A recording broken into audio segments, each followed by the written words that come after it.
Pengukuran berat badan. Syaratnya pengukuran dilakukan dengan timbangan injak atau digital yang sudah dikalibrasi, di mana jarum sudah di angka 0, kemudian letakkan di lantai yang keras dan upayakan mata pengukur tegak lurus dengan skala.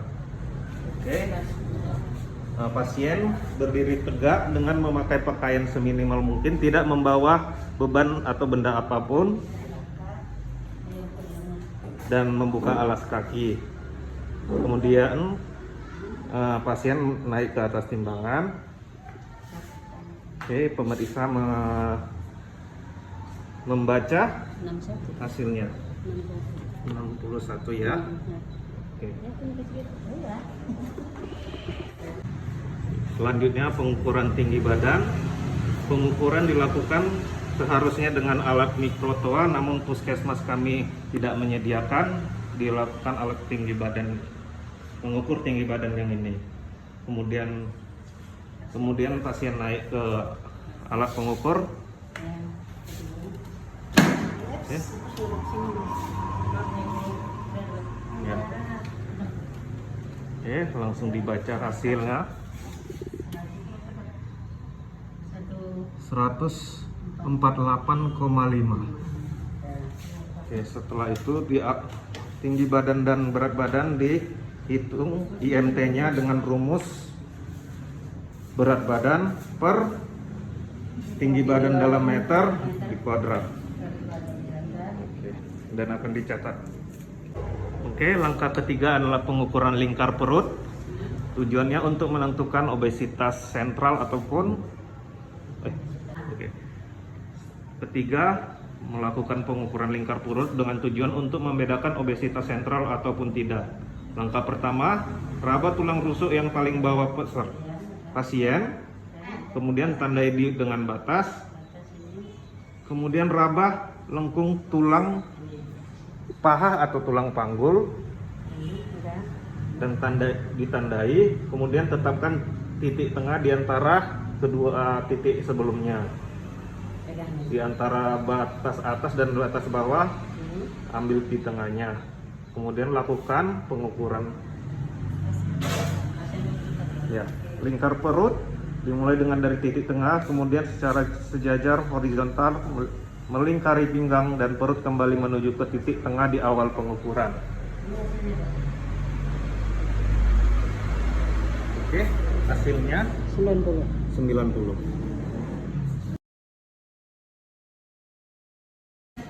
Deteksi dini gangguan indera ada dua, indera penglihatan dan pendengaran. Yang pertama penglihatan, di mana pemeriksa dan pasien mengambil jarak sebanyak 20 langkah.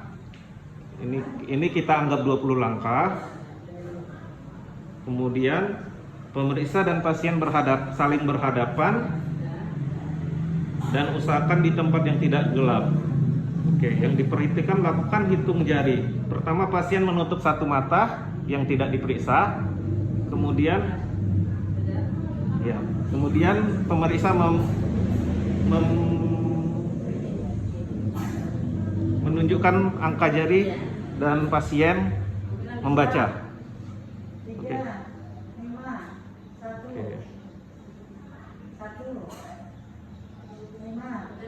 Oke, pemeriksa setelah satu mata, kemudian pasien mengganti ke mata yang lain, lakukan ulang pemeriksaannya.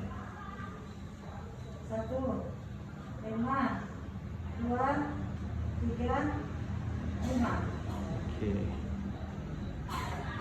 Yang perlu diperhatikan, tidak ada gangguan penglihatan jika benar dalam hitung jari 3 kali berturut-turut.